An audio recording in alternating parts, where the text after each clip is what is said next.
In my last few videos, I've been giving you my top tips on how to sell more on eBay. And we've already looked at how to set ranking titles, how to take better photographs so your products look really, really good, benefits of fast and free shipping, and yesterday we spoke about promoted listings. Now, all of these are 100% tried and tested methods to rank better and sell more stuff on eBay. But if you don't get the basic thing right, then all of that hard work may not result in sales anyway. And that is understand your marketplace, understand your products.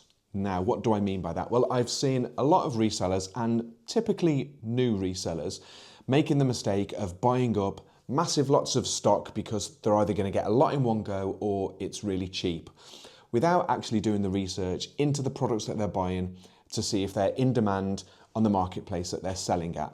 Now, it's our job as resellers to understand what's in demand on marketplace and go and buy those products, because if we don't, we'll just have a shop full of products that you may have photographed really well and you've got really good titles and you're putting a little bit of promotion into them, but because they're not really in demand, they're not getting the views that you need and they're not converting into sales.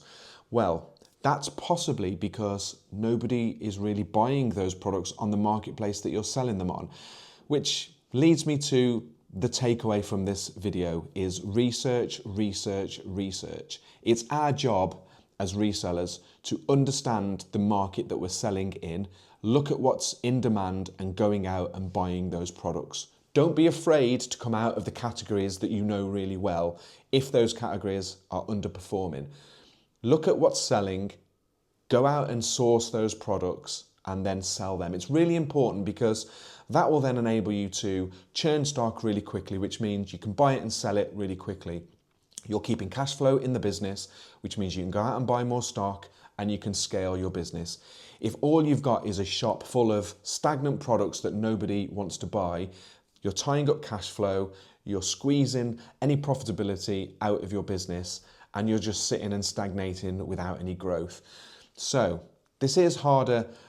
This is easier said than done, and I am going to do a whole bunch of follow-up videos in another series about how to research marketplaces and where to source stock from.